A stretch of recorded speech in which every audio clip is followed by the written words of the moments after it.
아버지 하나님, 저희들이 오늘도 말씀을 공부하고자 모였습니다. 저희들 가운데 같이 하여 주셔서 마땅히 저희들이 알아야 될 것을 알 수 있도록 저희들의 생각과 입술을 주관하여 주시기를 원합니다. 아멘. 예수님의 이름으로 기도드렸습니다. 아멘. 아멘.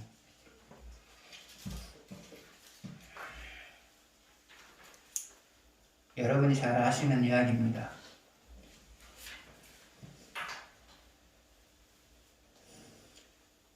한 마을이 저수지에 제방이 무너짐으로 인하여서 쓸려 나가게 되었습니다. 집도 쓸려 나가고 사람도 쓸려 나가고. 그런데 나중에 원인을 조사해 보니까 그 제방에 쥐가 구멍을 뚫었던 겁니다. 그 제방은 당시로서는 상당히 견고한 공법으로 만들어져 있었습니다. 그리고 사람들의 마음속에는 이 제방은 어떤 경우에도 무너지지 않을 것이라는 생각이 지배하고 있었습니다. 홍수가 나기 전에도 조금씩 물이 샜던 것은 사실입니다. 그러나 사람들은 별 문제가 아니라고 생각했습니다. 그런데 비가 많이 함으로 인하여서 그곳이 조금씩 더 새기 시작했고 물이 흐르면서 조금씩 더 구멍이 커졌던 겁니다. 그리고 더 커지고 더 커지고 그러다가 결국은 그 제방이 무너짐으로 인하여서 마을 사람들이 믿었던 제방이 무너짐으로 인하여서 마을이 그 물에 의해서 휩쓸려 나간 겁니다.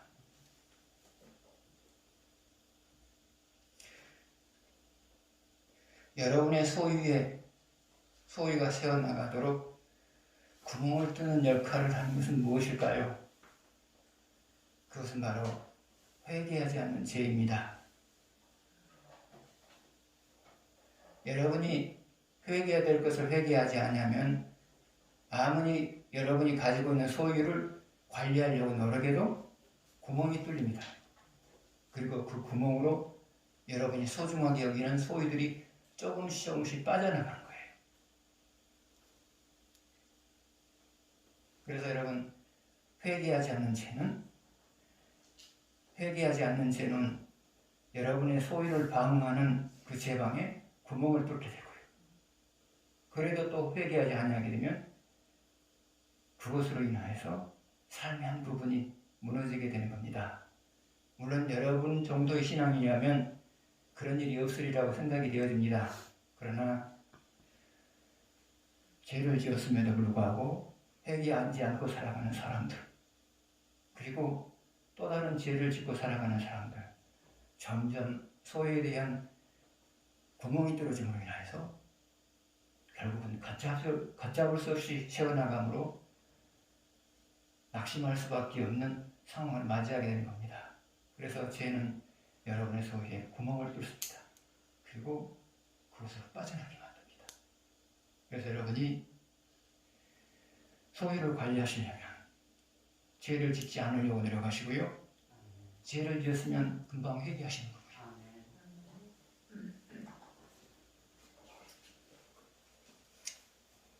오늘 본문의 주인공이 솔로몬 역시도 마찬가지입니다.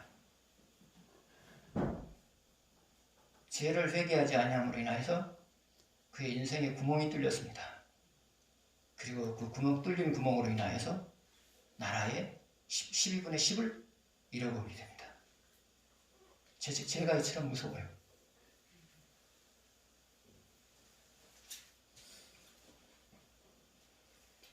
첫 번째 문제 보시겠습니다.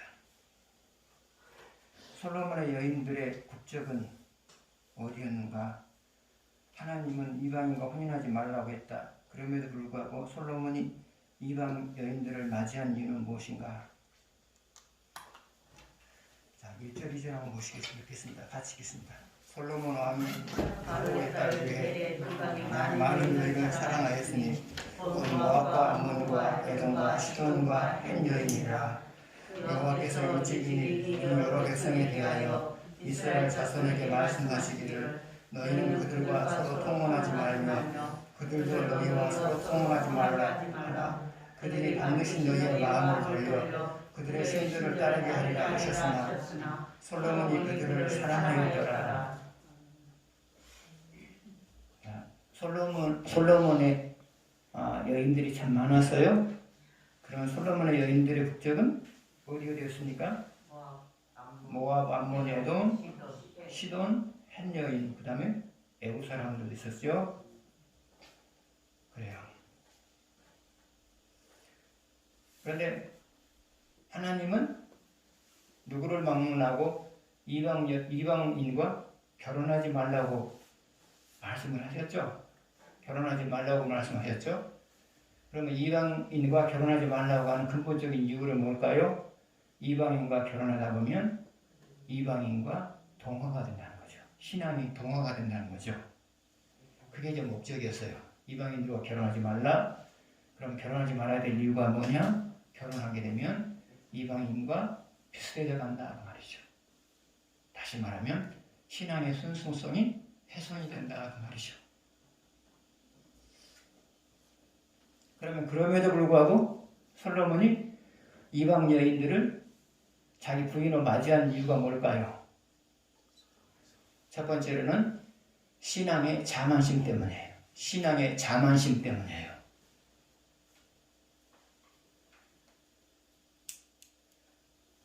솔로몬은 하나님을 많이 경험한 사람이죠. 하나님을 많이 사랑했고 하나님을 경험한 사람이에요. 다른 사람보다 더 경험한 사람이란 말이죠.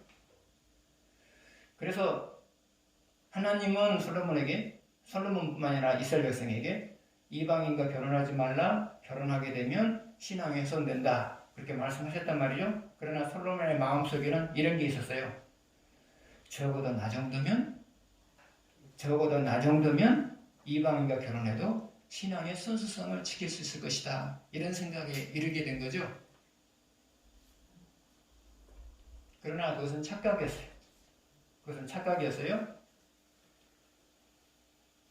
하나님은 어떤 사람의 신앙을 관리해 주느냐? 받은 말씀대로 살아가려고 노력하는 사람의 신앙을 관리해 줘요. 그러나 말씀 중에 일부를 실천하지 않으면서 신앙을 관리해 달라고 부탁하면 하나님은 그 사람의 신앙은 관리해 주지 않아요. 이미 자기 자신이 신앙을 관리를 안 했잖아요. 말씀을 일부를 넣고 살아간다. 말씀의 일부를 실천하지 않고 살아간다고 하는 것은 스스로가 신앙 관리를 깨버린 거잖아요. 깨버린 거잖아요. 그래서 그런 사람의 신앙은 관리가 안 돼요. 관리를 안 해줘요. 그러나 받은 말씀대로 살아가려고 노력하면서 하나님 내 신앙 좀 관리해 주세요 라고 부탁하게 되면 이미 그 사람에게는 받은 말씀으로 살아가려고 하는 마음이 있기 때문에 하나님께서 그 마음을 보시고 신앙을 관리해줘요. 그래서 그 사람의 신앙은 제대로 성장한단 말이죠. 그러나 어떤 말씀에 대해서는 젖혀놓고 하나님 내 신앙 좀 관리해 주세요 라고 부탁하면 하나님 관리를 안 해줘요. 뭐라고 말씀하시느냐? 네가 놓고 살아가고 있는 그 말씀부터 순종해라. 그렇게 말씀하시지 신앙을 관리 안 해줘요. 그래서 여러분이 어떤 말씀을 실천하지 않고 살아가면서 신앙을 관리하려고 아무리 노력해도 신앙이 관리가 안 돼. 죽어요.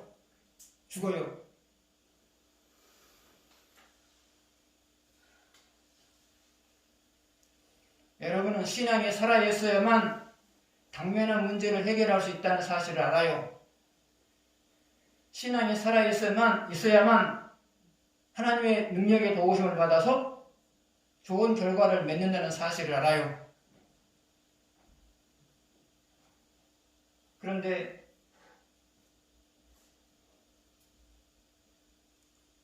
그것을 알기 때문에 하나님 내 신앙을 온전케 해주십시오 라고 기도를 한단 말이죠.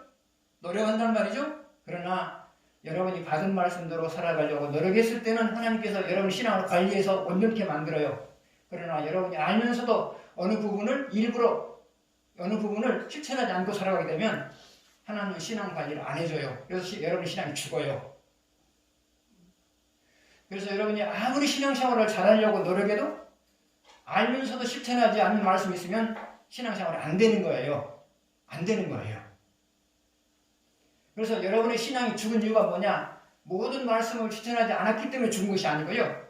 알면서도 실천하지 않고 살아가고 있는 그 말씀 때문에 여러분 신앙이 죽는 거예요.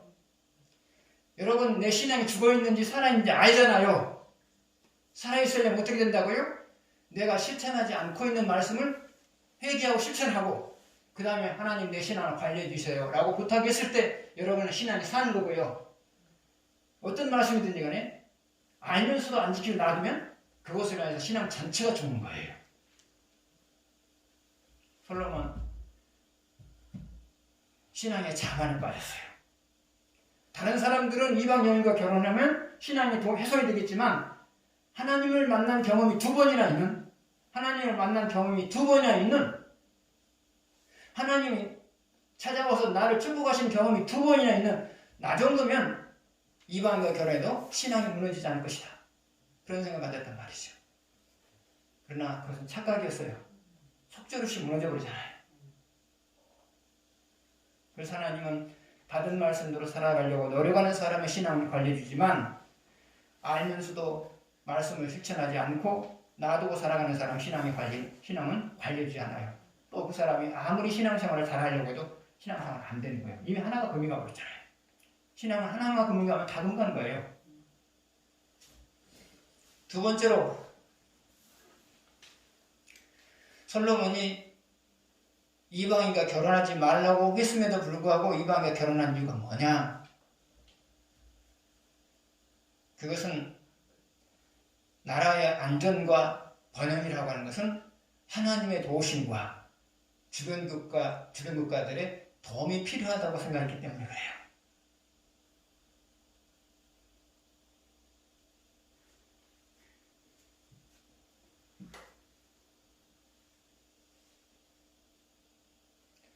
하나님은 이스라엘이 다른 나라와 좋은 관계를 맺으면서 살아가기를 바라요. 그러나 말씀을 범해 가면서까지 좋은 관계를 맺기를 바라지는 않아요. 여러분 역시도 마찬가지예요. 여러분이 이방인들과 좋은 관계를 유지하며 살아가는 거 좋은 거예요. 그러나 중요한 것은 말씀을 범하면서까지 이방인과 좋은 관계를 맺으려고 하는 것은 하나님이 싫어하는 일이에요. 잘 구분하셔야 돼요, 여러분.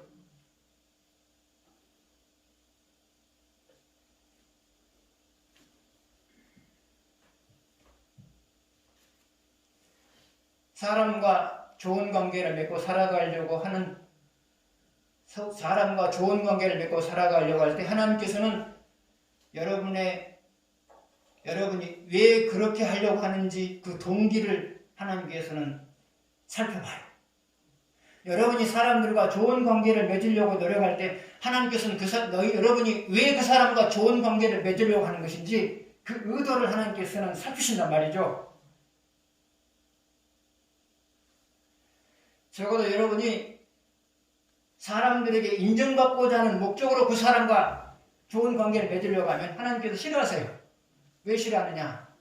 여러분은 사람들에게 인정받아야 할 존재가 아니고 하나님에게 인정받아야 할 존재도 있거든요.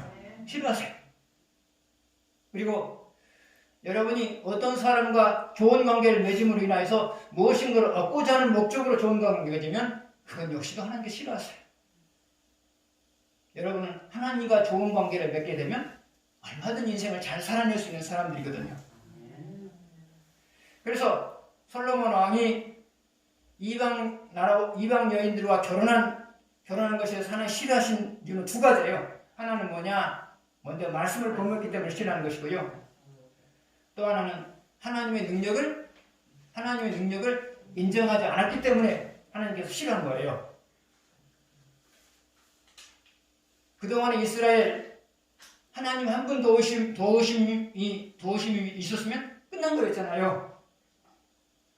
이스라엘이 여기까지 오게 된 이유가 뭐죠?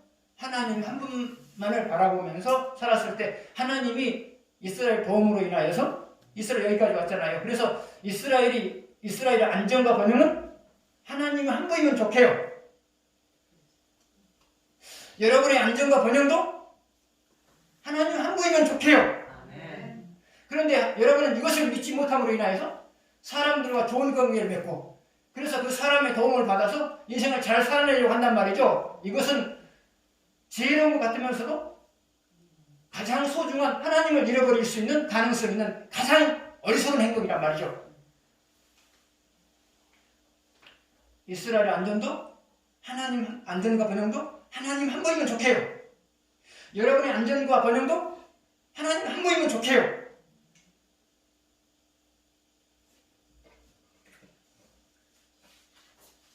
두 번째 보시겠습니다.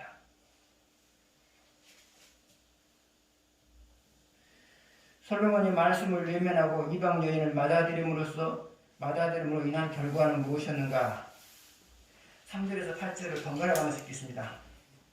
왕 후궁이 700이요 첩이 300이라 그의 여인들이 왕의 마음을 돌아서게 하였더라. 솔로몬이 나이가 많을 때에 그의 여인들이 그의 마음을 돌려 다른 신들에게 따르게 하였으므로 왕의 마음이 그의 아버지 다윗의 마음과 같지 아니하여 그의 하나님 여호와 앞에 온전하지 못하였으니 이는 시돈 사람의 여신 아스다롯을 따르고 암몬 사람의 가증한 밀곰을 따름이라. 솔로몬이 여호와의 눈앞에서 악을 그의 아버지 다윗이 여호와를 온전히 따름같이 따르지 아니하고 모압의 가증한 그모스를 위하여 예루살렘 앞 산에 산당을 지었고 또 암몬 자손의 가증한 몰록을 위하여 그와 같이 하였으며 그가 또 그의 이방 여인들을 위하여 다 그와 같이 한지라. 그들이 자기의 신들에게 분향하며 제사하였더라. 솔로몬이 이방 여인들을 맞이하였어요. 하나님의 말씀을 무시하고 이방 여인들과 결혼했어요. 결혼할 때는 나 정도면 얼마든지 신앙의 순수성을 지킬 수 있을 것이라는 생각을 했었어요. 그러나 결국은 완전히 무너져 버리죠. 완전히 무너져 버려요. 이방 여인들이 가져온 우상을 만들고 함께 우상을 섬기고 완전히 무너졌어요.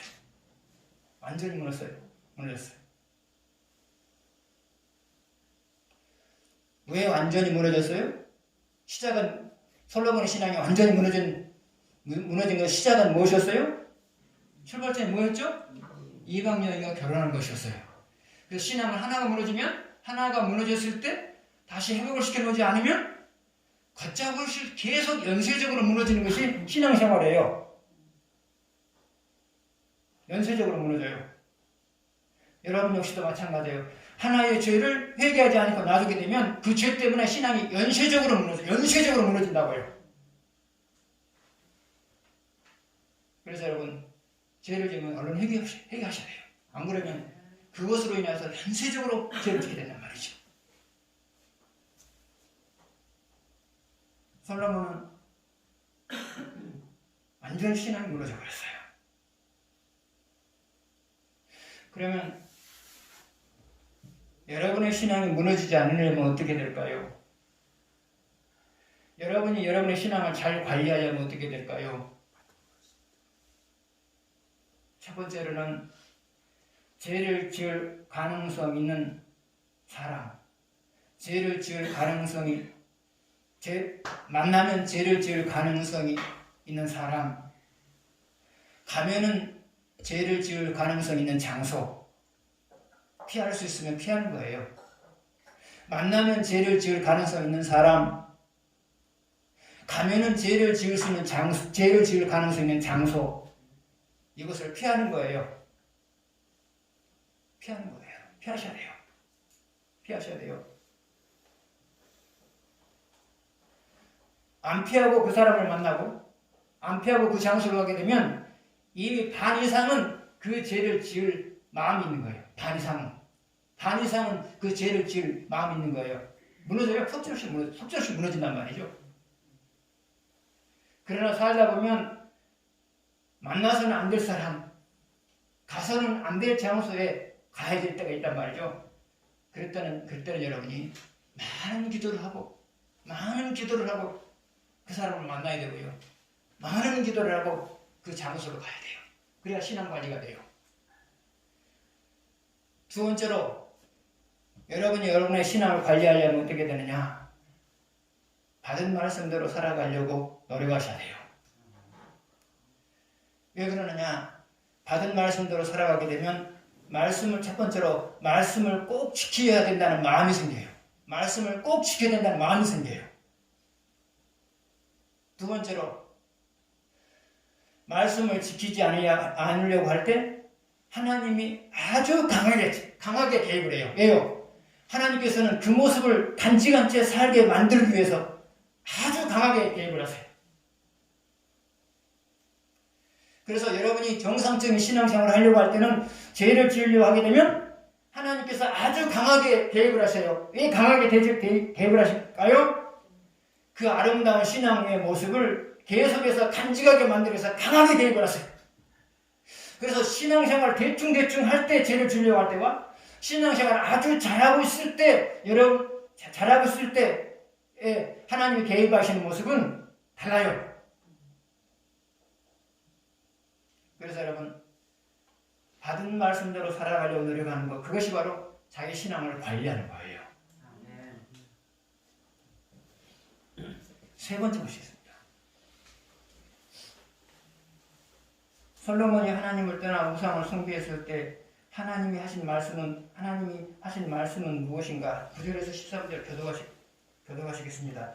솔로몬이 마음을 돌려 이스라엘의 하나님 여호와를 떠남으로 여호와께서 그에게 진노하시니라. 여호와께서 일찍이 2번이나 그에게 나타나시고 이 일에 대하여 명령하사 다른 신을 따르지 말라 하셨으나 그가 여호와의 명령을 지키지 않았으므로 여호와께서 솔로몬에게 말씀하시되 내게 이러한 일이 있었고 또 내가 내 언약과 내가 내게 명령한 법도를 지키지 아니하였으니 내가 반드시 이 나라를 내게서 빼앗아 내 신하에게 주리라. 그러나 내 아버지 다윗을 위하여 내 세대에 있는 이 일을 행하지 아니하고 내 아들의 손에서 빼앗으려니와 오직 내가 이 나라를 다 빼앗지 아니하고 내 종 다윗과 내가 택한 예루살렘을 위하여 한 지파를 내 아들에게 주리라 하셨더라. 솔로몬이 우상을 숭배했어요. 그때 하나님께서 나타나셔서 솔로몬에게 말씀하세요. 네 아들 때에 10지파를 내 신하인 여로보암에게 주겠다.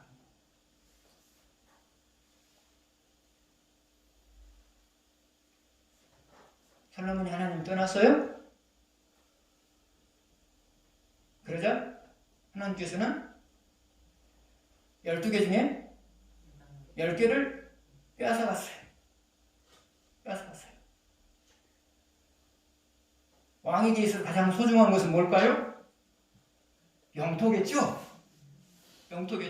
영토와 그 영토 안에 살고 있는 사람이겠죠. 그래서 솔로몬이 하나님을 떠나자 솔로몬이 귀하게 여겼던 것이 솔로몬으로부터 떠나가는 거예요.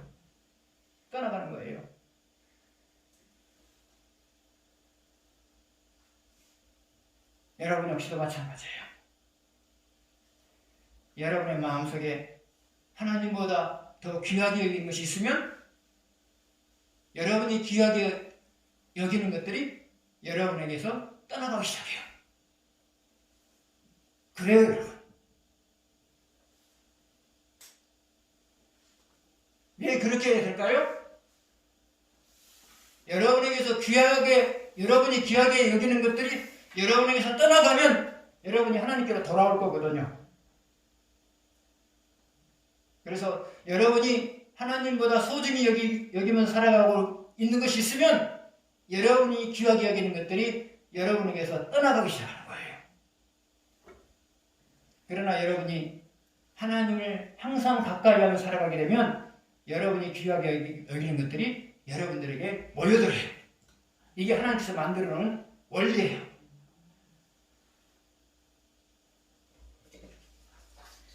네 번째 보시겠습니다.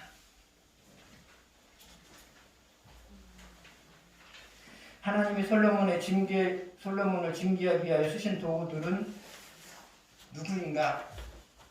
14절 먼저 보시겠습니다. 14절 같이 보겠습니다. 여호와께서 에돔 사람 하닷을 일으켜 솔로몬의 대적이 되게 하시니 그는 왕의 자손으로서 에돔에 거하였더라. 여기서는 에돔 사람 누구죠? 하닷이죠. 그 다음에 23절 같이 읽겠습니다. 하나님이 또 엘리야다의 아들 느손을 일으켜 솔로몬의 대적자가 되게 하시니 그는 그의 주인 소바 왕 하다데셀에게서 도망한 자라. 여기서 누구죠? 느손이죠. 느손이죠. 그 다음에 26절 솔로몬의 신하 느바시 아들 여로보암이 또한 손을 들어 왕을 대적하였으니 그는 에브라임 족속인 스레라 사람이요 그의 어머니의 이름은 스라이니 과부더라. 솔로몬이 하나님을 떠났어요. 그러자 하나님께서는 솔로몬을 징계하기 시작해요. 그러면 하나님이 솔로몬을 징계하기 위한 수단으로 삼은 것들이 누구였죠?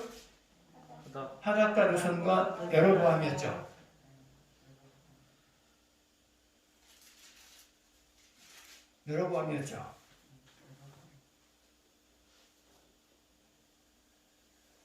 여러분 역시도 마찬가지예요.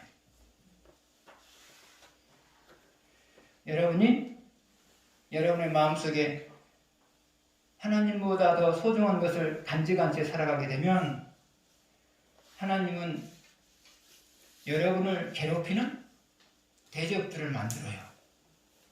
여러분을 괴롭힐 수 있는 대적들을 여러분에게 붙여요. 대적들을 붙여요.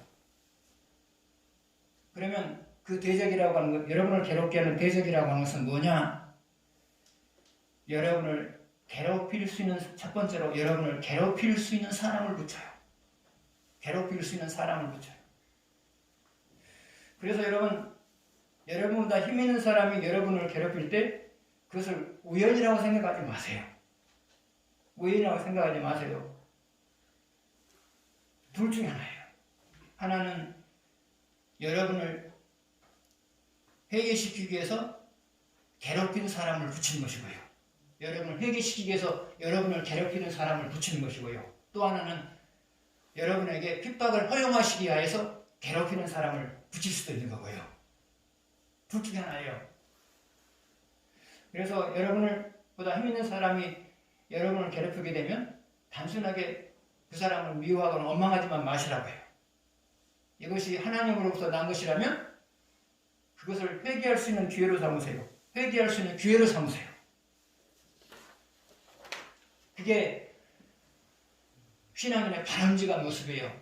여러분보다 힘 있는 사람이 여러분을 괴롭힐 때는 단순하게 우연이라 생각하지 마시고요. 이것이 하나님으로부터 났다면 하나님이 나를 회개시키기 위한 도구로 삼았다. 그렇게 생각하세요.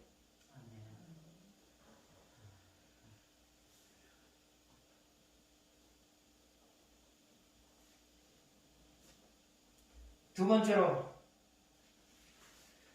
하나님이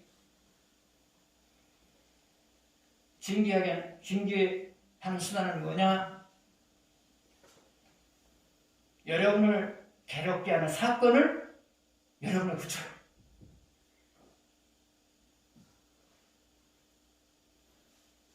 왜 그래요? 여러분을 괴롭게 하는 사건을 여러분에게 붙여야 여러분이 회개할 것을 알기 때문에 그래요. 그래서 여러분을 괴롭게 하는 사람을 붙이거나 하나님 붙이거나 여러분을 괴롭게 하는 사건을 붙였을 때는 우연이라고 생각하지 마시라고 해요. 하나님이 나에게 회개하라고 하나님께서 이런 괴롭게 하는 사건, 괴롭게 하는 사람을 붙였구나 그렇게 생각하시고요. 그 가운데서 회개하는 것이 바람직한 모습이에요. 아멘. 그렇게 받아들이지 않으면 원망스럽죠? 그렇다고 그 사람은 싸울 수도 없잖아요. 나보다 더 힘 있는데 싸울 수도 없잖아요. 여러분이 회개해버리게 되면 괴롭혀하는 사람도 여러분에게서 떨어져 나가고요. 여러분이 회개해버리면 여러분을 괴롭게 하는 사건도 여러분에게서 떨어져 나가는 거예요.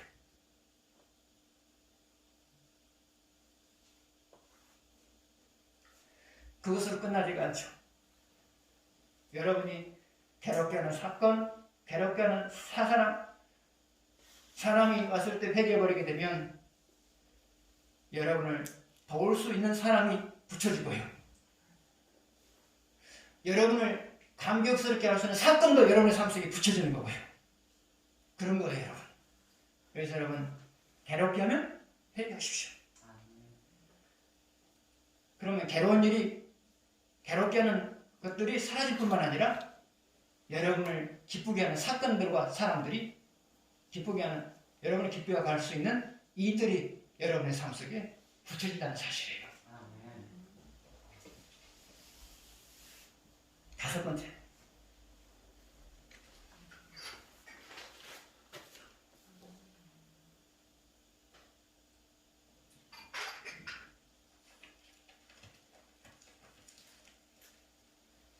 솔로몬의 아들 르호보암 때에 나라의 12분의 10을 잃게 된다.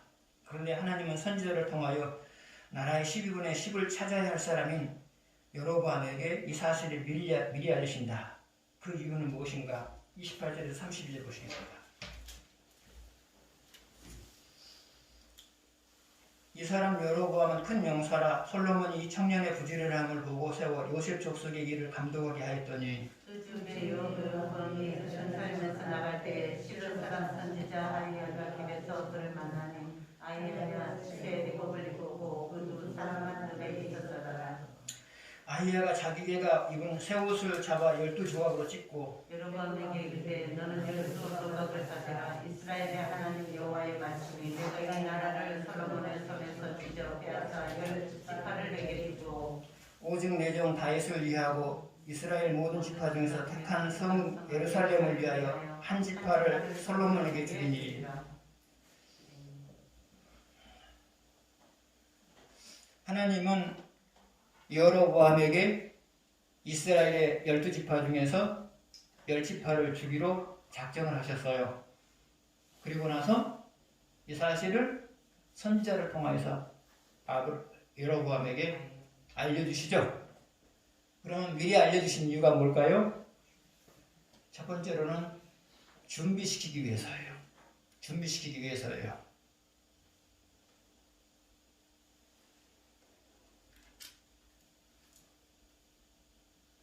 여로보암은 자기가 10지파의 왕이 된다는 사실을 알았어요. 그러면 준비를 하겠죠. 왕이 될 준비를 하겠죠. 두 번째로 알려주신 이유가 뭐냐? 어떤 시련이 있어도 나는 왕이 될 것이다 라는 희망을 가지고 살게 만들기 위해서죠. 어떤 시련이 있어도 나는 결국 하나님 위해서 왕이 될 것이다 라는 희망을 가지고 살아가게 만들기 위해서죠. 근데 중요한 것은 뭐냐? 사람이 이겨낼 수 없는 시련을 당하게 되면 포기할 수 있잖아요. 자기 삶을 포기해버릴 수 있잖아요. 그러나 하나님께서 정해주신 꿈 있는 사람은 절대로 포기하잖아요. 더 나아가서 어떻게 생각하느냐? 이 시련은 나를 왕이 되게 만들기 위해서 하나님께서 훈련하는 수단으로 삼았다. 그렇게까지 생각하게 된단 말이죠. 그래서 하나님이 꿈을 주시는 사람은 어떤 시련을 만나도 좌절하잖아요. 시련을 만나면 하나님이 나로 하여금 그 꿈을 이루기 위해서 준비시키기 위해서 나에게 이런 시련을 주셨다. 그렇게 생각한단 말이죠.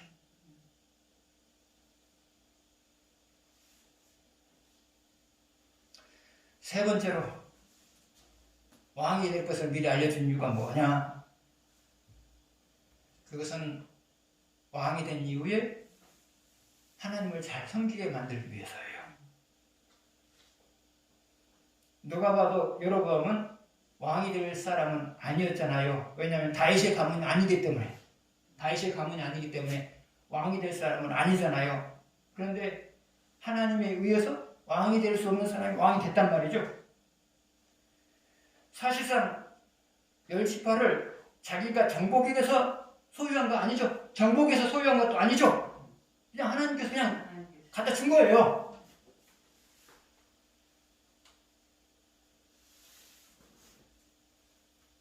하나님이 자기 자신을 왕으로 세웠다는 것을 알게 되면, 왕이 될 수 없는 사람을 왕으로 세웠다는 것을 알게 됐을 때 하나님의 은혜에 대해서 감사하겠죠. 그리고 감사할 뿐만 아니라 그 은혜에 대해서 보답하고자 하는 마음이 있겠죠? 그러면 신앙생활을 잘하는 거죠, 사람이. 사람이요. 그래서 하나님은 여러분의 고민거리를 해결해 줄 때도 항상 각인시켜주는 것이 있어요. 여러분의 고민거리는 하나님이 해결해 줬다. 이것을 여러분에게 각인을 시켜요. 어떻게 해요? 막다른 골목까지 여러분을 이끌어 가요. 그래서 이제는 끝났다라고 생각할 때까지 여러분을 몰고 가요. 그 코너를 이렇게 보라. 이제는 내 끝났다. 이 고민거리로 인해서 내 인생이 끝났다라고 말할 수밖에 없는 그런 상황까지 여러분을 몰고 가세요. 그리고 나서 하나님께서 해결해 주세요. 그럼 여러분 뭐라고 말하겠어요? 이것은 전적으로 하나님의 은혜다. 그리고 고백을 하죠. 근데 하나님, 이건 전적으로 하나님의 은혜다라고 고백을 했을 때 그 다음 행동을 취하죠. 내가 이제는 이전보다 더 하나님을 사랑해야 되겠다. 그런 마음을 갖게 되죠. 하나님이 또한 하나님이 하셨다고 각인시켜야 될 또 하나의 방법은 뭐냐? 여러분이 성취해야 돼요. 근데 성취할 수가 없어요? 근데 하나님께서 언제 성취를 하게 만드느냐? 이제 나는 더 이상 이제 이것은 성취될 수 없는 일이다라고 말할 수밖에 없는 지점까지 여러분을 몰고 가세요. 여러분 하신 일을 거기까지 몰고 가세요. 그래 놓고 하나님이 반전을 시켜요. 하나님이 성취를 시켜요. 왜 그러느냐? 그 지점에서 성취가 돼야만 하나님이 이것은 하나님이 하셨습니다 라고 여러분 고백을 한단 말이죠. 그런데 하나님이 하셨습니다 라고 고백하는 순간부터 내가 이제는 그 은혜를 갖기 위해서 하나님을 더 잘 섬겨야 되겠다. 그런 마음을 갖게 되는 거죠. 그래서 하나님이 여로보암에게 하나님으로 인해서 왕이 됐다는 것을 미리 알게 하고 되게 한 것은 그것을 각인시키게 한 것이고요. 여러분을 하여금 인생의 문제를 막다른 골목까지 몰고 가신 다음에 해결해 주는 것도 하나님이 하셨다는 것을 여러분에게 각인시키기 위함이에요. 그래 놓고 이제 결론적으로는 여러분이 그 은혜에 감사해서 이전보다도 하나님을 더 잘 섬기게 되는 것, 여기에 하나님께서는 방점을 찍는 거죠. 여기에다 방점을 찍는 거죠.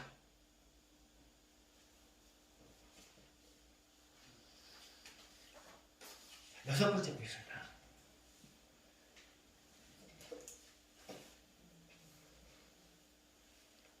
솔로몬은 여로보암이 이스라엘 12지파 중 10지파의 왕이 된다는 사실을 알게 된다. 그래서 솔로몬은 여로보암을 죽이려 한다. 그런데 실패한다. 그 이유는 무엇인가? 29절에서 32절, 40절.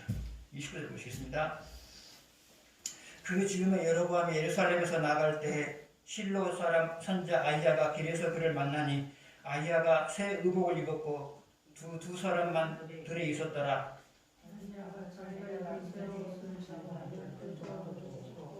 여로보암에게 이르되 너는 10조각을 가지라. 이스라엘 하나님 여호와의 말씀이 내가 이 나라를 솔로몬의 손에서 찢어 빼앗아 10지파를 내게 주고 오직 내 종 다윗을 위하여 이스라엘 모든 지파 중에서 택한 성 예루살렘을 위하여 한 지파를 솔로몬에게 주리니. 40절 보시겠습니다. 같이 보겠습니다.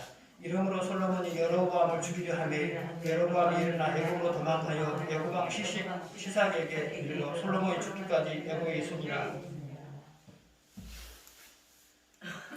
솔로몬이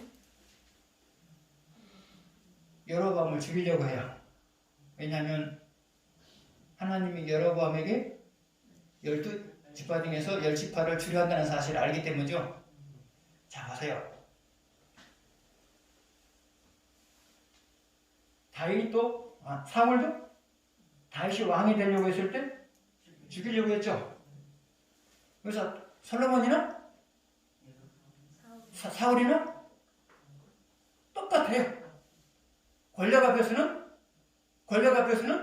하나님도 없어요. 하나님 없어요. 하나님 없잖아요, 지금.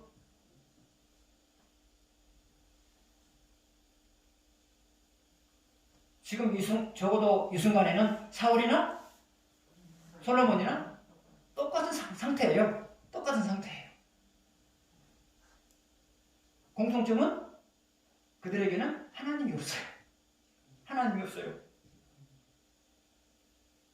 하나님이 있다면 어떻게 했을 것 같아요? 여로보암이 12지파를 중에서 10지파를 가져가는 것이 하나님의 뜻이다. 그러면 여로보암이 왕이 될 수 있도록 내가 도와야 되겠구나. 제가 말하기는 싫어도 아마 저도 그 상황이 되면 이렇게 말하기 힘들 것 같아요. 그러나 적어도 신앙인은 그래야 해요. 신앙인은 그래야 해요. 솔로몬은 10개의 지파를 하나님이 여로보암에게 주는 것이 하나님 뜻이라고 생각했으면 순응해야 했었어요. 순응해야 돼요. 쉬운 일이 아니지만 순응하는 것이 하나님 앞에서 바른 모습이에요. 순응하는 것이요. 그러나 솔로몬에게는 지금 하나님이 없어요. 그러니까 순응하지 못한 거죠. 그래서 이제 결국은 솔로몬이 여로보암을 죽이려고 하잖아요. 근데 죽이려고 했어요? 죽였어요? 못 죽였어요? 못 죽였죠? 힘으로는 얼마든지 죽일 수 있어요. 그러나 못 죽였어요. 왜요? 하나님이 하시고자 하는 일은 인간이 방해할 수가 없어요. 하나님이 하시고자 하는 일은 인간이 방해할 수가 없어요.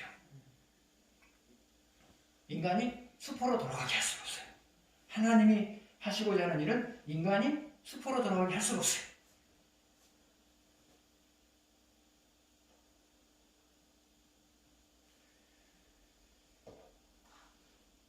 여러분도 살다 보면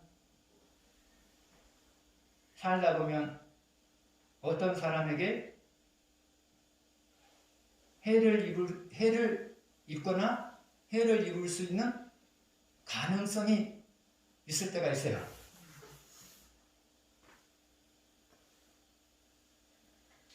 그럼 어떻게 조심해야 되냐? 그때 그 사람이 나를 해하려고 하는 것이 하나님으로부터 난 것이냐 아니냐를 분별하셔야 돼요.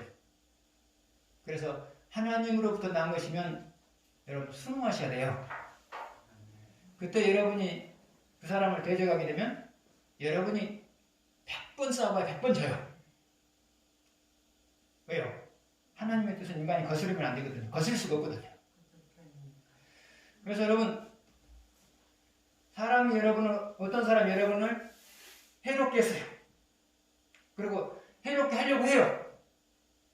그랬을 때 그 사람에 대해서 공격하는 것 무조건 공격하시면 안 돼요. 공격하시면 안 돼요. 이것이 나를 해롭게 하는 해롭게 하는 일이 하나님부터 났느냐? 아니면 그 사람의 개인적인 감정에서 났느냐? 이것을 구별하셔가지고요. 하나님께로 났으면 순응하셔야 돼요.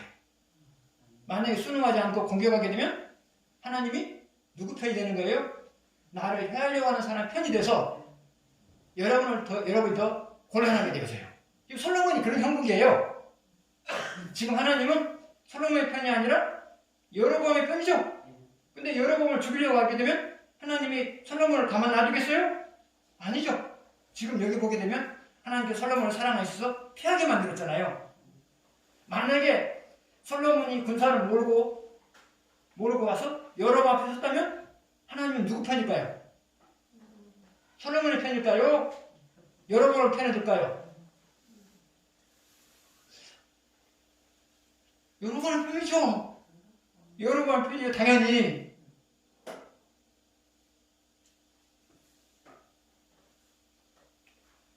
하나님은 자기가 세운 계획에 따라서 움직이는 분이시지 여러분의 생각을 다 고려해가지고 움직이시는 그런 하나님이 아니에요. 정확하셔야 돼요. 그래서 나를 해롭게 하는 그 일이 하나님으로부터 났으면 어떻게 하시라고요? 안 하려고 하는가 봐요. 순응하셔야 돼요. 그것이 가장 적게 손해보는 것이고요.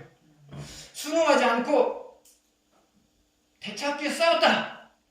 그러면 싸운 만큼 여러분이 손해를 보는 거예요.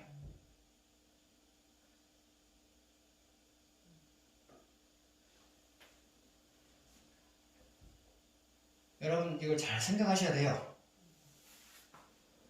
잘 생각하셔야 돼요. 그리고 살다 보면 여러분도 남을 공격하고 싶은 생각이 들 때가 있어요. 당했으니까 공격하고 싶은 생각이 있단 말이죠. 공격할 때는 일단 하나님께 물어보셔야 돼요. 하나님, 내가 너무 억울해요. 공격하고 싶어요. 하나님 어떻게 생각하세요? 공격을 하면 하는 거고요. 하지 말라면 안 하는 거고요. 그것도 불기하시는 거예요, 여러분. 그래야 손해를 안 봐요. 가장 무모한 사람이 누굴까요? 하나님이 내 편인지도 모르면서 공격하는 사람이 가장 무모한 사람이에요. 하나님 내 편이 아닐 때는 가만히 있는 게 좋아요. 내 편이 아닐 때는 가만히 있는 게 좋아요. 적어도 하나님이 상대편이라고 생각했을 때는 가만히 있는 게 좋아요. 상대편이 내 편인지도 모르고 공격을 한단 말이죠. 그럼 누구하고 싸워야 돼요? 하나님하고 싸워야 되잖아요. 여러분의 삶 속에 있을 수 있는 일이에요. 그래서 여러분이 당할 때도 하나님으로부터 났다고 판단이 되어지면 당하세요. 그것이 최고의 작은 손해를 보는 거예요. 그게 최고의 작은 손해를 보는 거예요. 여러분이 공격하고 싶을 때 하나님께 물어보세요. 공격을 하면 공격하는 것이고요. 공격을 하자고 하지 않으면 참아내는 거예요. 그래서 여러분, 신앙생활을 잘한다고 하는 것이 쉬운 일이 아니에요. 그냥 예배드리고 봉사하고 그것만이 신앙생활 아니거든요. 예배드리고 봉사하는 것, 예물 드리는 것, 그것은 신앙생활의 기본이고요. 기본 중에 기본이고요. 신앙생활이라고 하는 것은 뭐냐? 그것을 기반으로 예배를 드리고 기도하고 말씀을 상고하고 봉사하고 예물을 드리고 이것을 기반으로 해서 말씀을 통해서 내게 깨닫게 해주시는 것들을 삶 속에서 적용하는 것, 이것이 신앙생활이에요. 수많은 사람들이 착각을 하고 있어요. 예배드리고 기도생활하고 말씀 상고하고 봉사하고 예물 드리면 신앙생활 잘하는 것을 생각해요. 이것은 신앙생활의 기초 중에 기초예요. 신앙생활이라고 하는 것은 뭐냐?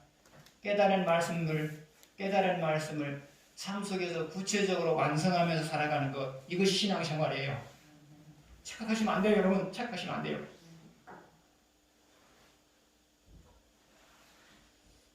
여러분은 그렇게 사시려고 노력하시죠? 그러셔야 돼요. 그래야 여러분의 사는 모습들이 신앙인다워요. 하나님 앞에서도 신앙인답고요.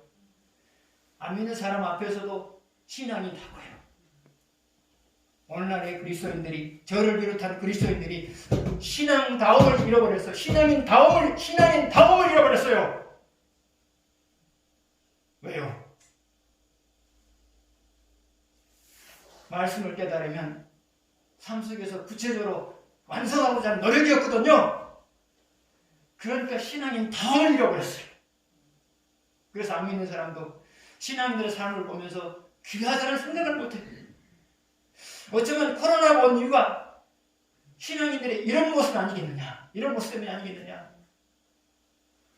신앙인이 하나님 앞에서도 신앙인다움을 잃어버렸고요. 신앙인들이 사람들 앞에서도 신앙인다움을 잃어버렸어요.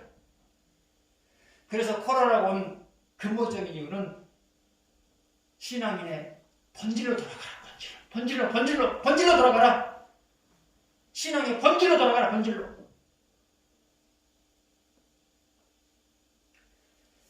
여러분의 삶을 한번 돌아보십시오.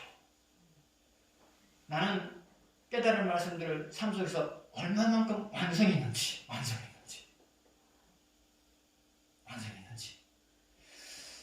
이것을 생각하시면서 다시 한번 신앙을 다잡으시기 바랍니다. 기도하겠습니다.